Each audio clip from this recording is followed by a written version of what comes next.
নমস্কার বন্ধুরা, আজ আপনাদের সাথে সব থেকে সহজে নরম তুলতুলে পুরে ঠাসা একদম ভিন্ন রকমের একটা পিঠের রেসিপি শেয়ার করছি। আশা করছি এই পিঠে আগে আপনাদের কখনোই খাওয়া হয়নি। যে আগে কোনোদিনও পিঠে বানায়নি, পিঠে বানাতে একদমই পারে না, সেও বানিয়ে নিতে পারবে এই সহজ পিঠেটা। তাহলে বন্ধুরা চলুন আর বেশি দেরি না করে রেসিপিটা শুরু করা যাক। সবার প্রথমে পিঠের পুরটাকে তৈরি করে নেব। সেই জন্য ওভেনে একটা ফ্রাইং প্যান বসিয়ে দিয়েছি, তার মধ্যে একটা ছোট বাটির 1 বাটি দিয়ে দিলাম কোরানো নারকেল। আপনারা চাইলে কড়াইতেও কিন্তু পুরটা তৈরি করে নিতে পারেন, আমি ফ্রাইং প্যানেই তৈরি করে নিচ্ছি। 1 বাটির মতো দিয়েছি কোরানো নারকেল, আর তার মধ্যে কিছুটা পরিমাণে দিয়ে দিলাম খেজুরের পাটালি গুড়। আপনারা যেই রকম মিষ্টি খাবেন সেই হিসাবে কিন্তু গুড়টা দিয়ে দিতে পারেন। আবার চাইলে গুড়ের পরিবর্তে চিনি দিয়েও পুরটাকে তৈরি করে নিতে পারেন, তবে এখন যেহেতু শীতের মরশুম আর প্রচুর পরিমাণে বাজারে খেজুরের গুড় পাওয়া যায়, তো খেজুরের গুড় দিয়েই মনে হয় পিঠেটা বেশি ভালো লাগবে। তো যাই হোক, এর মধ্যে আমি আরো কিছুটা পরিমাণে খেজুরের পাটালি গুড় দিয়ে দিলাম, আমার মনে হচ্ছিল গুড় একটু কম হয়েছে সেই জন্য। এরপর দেখুন, চা চামচ মেপে 2 চা চামচ দিয়ে দিচ্ছি গুঁড়ো দুধ, যাতে করে পুরের স্বাদটা আরো বেশি ভালো হয়। এই রকম ভাবে বেশ কিছুক্ষণ ধরে গ্যাসের ফ্লেম মিডিয়াম টু লোতে রেখে রান্না করে নেব। পুরের কালারটা বেশ একটু গাঢ় হয়ে আসা পর্যন্ত, আর পুরটা পুরোপুরি আঠালো হয়ে আসা পর্যন্ত। বন্ধুরা, আমি কাজটা করতে থাকি আর আপনারা কিন্তু অবশ্যই আমাকে এই সময়টা কমেন্টসে জানিয়ে যাবেন আপনারা কে কোন জায়গা থেকে আমার আজকের এই রেসিপিটা দেখছেন, তবেই না আপনাদের কমেন্টসে ধন্যবাদ জানাতে পারবো। এদিকে বন্ধুরা, আপনাদের সাথে কথা বলতে বলতে পুরটা একদমই রেডি হয়ে গেছে। দেখতেই পাচ্ছেন পুরে ভীষণ সুন্দর একটা রং ধরেছে। ঠিক এইরকম একটু লালচে রং হয়ে আসা পর্যন্ত পুরটা তৈরি করে নেবেন। আর দেখুন, এর মধ্যে পাক চলে এসেছে, মানে নাড়ু তৈরি করার সময় যেই রকম নারকেল পাক দিয়ে নিই, ঠিক সেই রকম একটা পাক আসা পর্যন্ত কিন্তু এটাকে রান্না করে নিতে হবে। ব্যাস, আর বেশি রান্না করব না, এখন এটাকে নামিয়ে নেব একটা পাত্রে। আর বন্ধুরা, আপনারা যতটা পরিমাণে পুর তৈরি করবেন সেই হিসাবে কিন্তু নারকেল, গুড় সমস্ত কিছুর পরিমাণ বাড়িয়ে বা কমিয়ে নিতে পারেন। এদিকে পুরটা একদম রেডি হয়ে গেছে, একটা পাত্রে নামিয়ে নিয়েছি, আর এখন এটাকে সাইডে সরিয়ে রাখবো। এরপর পিঠে তৈরি করার জন্য পিঠের ব্যাটারটাকে গুলে নিতে হবে। সেজন্য নিয়েছি সুজি। এখানে যে কোনো মোটা দানা বা সরু দানা যে কোনো সুজি ব্যবহার করতে পারেন।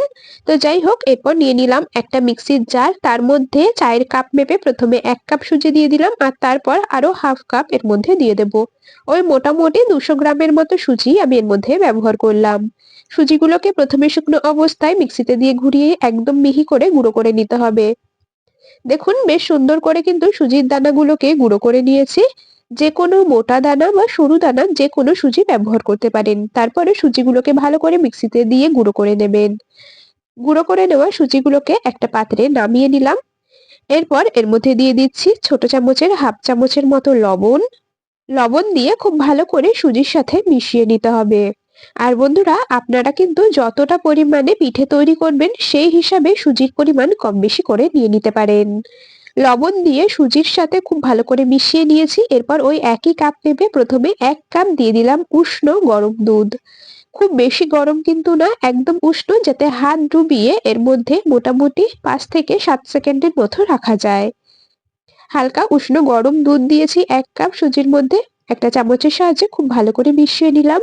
এরপর আরো 1 কাপ দুধ দিয়েছি, তবে পুরোটা একবারে দেব না, প্রথমে অর্ধেকটা দিয়ে মিশিয়ে নেব, আর যদি পরে লাগে তাহলে আর বাকি অর্ধেকটা দিয়ে দেব। আর বন্ধুরা, আপনাদের কাছে একটা রিকোয়েস্ট, আপনারা কিন্তু ভিডিওটা স্কিপ করে দেখবেন না। স্কিপ করলে বুঝতে পারবেন না আমি কোন পদ্ধতিতে আর কি কি উপকরণ ব্যবহার করে আজকের এই পিঠেগুলো তৈরি করছি। সঠিক উপকরণ সঠিক পদ্ধতিতে ব্যবহার না করলে হয়তো পিঠেগুলো এতটা পারফেক্ট ভাবে তৈরি হবে না।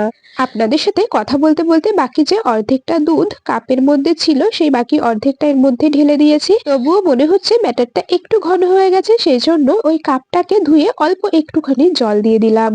আমি 1.5 কাপ সুজির জন্য 2 কাপের মতো দুধ ব্যবহার করেছি। অবশ্যই ব্যাটারের ঘনত্বটা দেখে আপনারা বুঝতেই পারছেন কতটা পরিমাণে দুধ এর মধ্যে ব্যবহার করতে হবে। আর বন্ধুরা, আরো একটা কথা বলি, আপনারা চাইলে কিন্তু শুধুমাত্র উষ্ণ গরম জল দিয়েও ব্যাটারটাকে তৈরি করে নিতে পারেন। আবার 1 কাপ জল 1 কাপ দুধ এইরকম দিয়েও তৈরি করতে পারেন। আমি পুরোটাই দুধ দিয়েই তৈরি করেছি। পুরোটা দুধ দিয়ে তৈরি করলে খেতে ভীষণ ভালো লাগবে, স্বাদটা ভীষণ ভালো হবে। তো যাই হোক, ব্যাটারটাকে আমি এদিকে মোটামুটি 30 মিনিটের মতো রেস্টে রেখেছিলাম, আর তারপর দেখুন ঢাকা খুলে নিয়েছি। আর ব্যাটারটা আগের থেকে কতটা পরিমাণে ঘন হয়ে গেছে, যেহেতু সুজি অনেকটা জল সোক করে ঘন হয়ে যায়। তো যাই হোক, এখন এর মধ্যে দেখুন দিয়ে দিলাম 1 চা চামচ বেকিং পাউডার, আর দিয়েছি 1 চামচের 4 ভাগের 1 ভাগ বেকিং সোডা। সোডা আর পাউডারের পরিমাপটা ঠিক রাখবেন। বেকিং পাউডার দিয়েছি 1 চা চামচ, আর সোডা দিয়েছি 1 চামচের 4 ভাগের 1 ভাগ। খুব ভালো করে আবার ব্যাটারের সাথে মিশিয়ে নিচ্ছি। দেখতেই পাচ্ছেন কতটা ফ্লাফি তৈরি হয়েছে। আর এই পিঠের ব্যাটার কিন্তু খুব বেশি পাতলা হবে না, এইরকম একটু ঘন ঘন তৈরি করতে হবে, মানে এইরকম একটু গাঢ় করে তৈরি করে দিতে হবে। তো পিঠের ব্যাটার আমাদের একদমই রেডি হয়ে গেছে। এখন এটাকে সাইডে সরিয়ে রাখবো। পিঠেগুলোকে তৈরি করে নেওয়ার জন্য নিয়ে নিয়েছি চিতই পিঠার প্যান। আমি ননস্টিকের একটা চিতই পিঠার প্যান নিয়েছি, আর তার মধ্যে সামান্য একটু সাদা তেল দিয়ে ব্রাশ করে নিচ্ছি। চিতই পিঠার প্যানটা কিন্তু ওভেনে বসাইনি, এমনি নিচেই রেখেছি, আর তার মধ্যে অল্প একটু সাদা তেল ব্রাশ করে নিয়েছি। এরপর এর মধ্যে তৈরি করে রাখা ব্যাটার থেকে অল্প অল্প করে নিয়ে ভরে নিতে হবে। তবে এই পুরো গোলগুলো একদম ভরে দেব না, অল্প অল্প প্রথমে দিয়েছি। এরপর দেখুন যে পুরটা তৈরি করে রেখেছি তার থেকে অল্প অল্প করে এরকম গোল করে নিয়ে ঠিক মাঝখানটাতে দিতে হবে। এইরকম ভাবে পিঠের যে ছাঁচগুলো রয়েছে তার মধ্যে অল্প অল্প করে পুর এরকম গোল গোল করে ঠিক মাঝখানটাতে দিয়ে দিতে হবে। আর এরপর আবারও অল্প অল্প করে ব্যাটার নিয়ে এক একটা পিঠের ছাঁচের ওপরে ঠিক এইভাবে ঢেকে দেব পুরগুলোকে। ঠিক এইরকম অল্প অল্প করে নিয়ে ঢেকে দিতে হবে। আপনাদের আমি একটা ব্যাচের পিঠে তৈরি করাটাই দেখাচ্ছি, আর বাকিগুলোও কিন্তু ঠিক এইরকম ভাবেই আমি রেডি করে নেব। এদিকে পিঠের তাওয়াটা একদম রেডি হয়ে গেছে। ওভেনে একটা কড়াইতে কিছুটা পরিমাণে জল দিয়েছি। এরপর একটা স্ট্যান্ড বসিয়ে দিলাম। জলটা দেখুন ফুটন্ত গরম হয়ে গেছে। এখন এর মধ্যে পিঠের যে প্যানটা সেটাকে বসিয়ে দেব।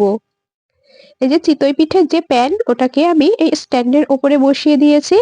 এরপর প্রথমে এই চিতই পিঠার প্যানটা একটা প্লেট বা যেকোনো ঢাকনা দিয়ে ঢেকে নেবেন, আর তারপরে কড়াইটাকে ঢেকে দেবেন।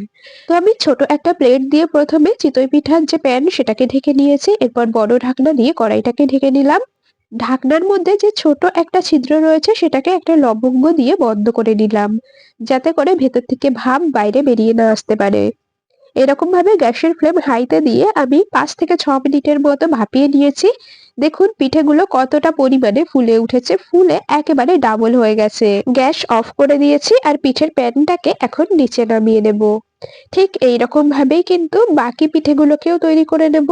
পিঠের ব্যাটারের মাঝখানটাতে কিছুটা পুর দিয়ে তারপরে এইভাবে জলের মধ্যে ভাপিয়ে নিতে হবে।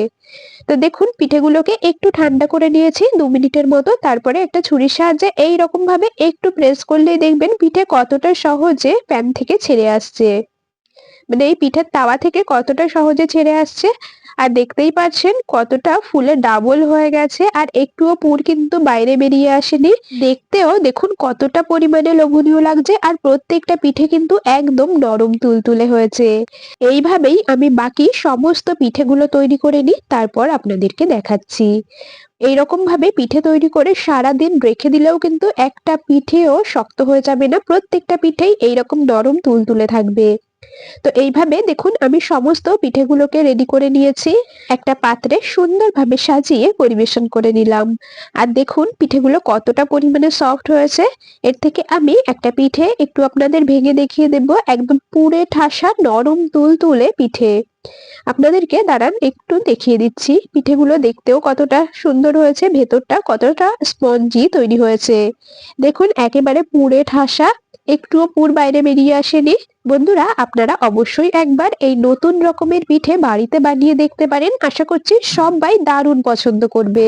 এই নতুন ধরনের পিঠের রেসিপি আপনাদের কেমন লাগলো অবশ্যই কমেন্টসে জানিয়ে যাবেন। আর যদি ভালো লেগে থাকে ভিডিওটিতে একটি লাইক আর বন্ধুদের মধ্যে অনেক অনেক শেয়ার করে দেওয়ার অনুরোধ রইল।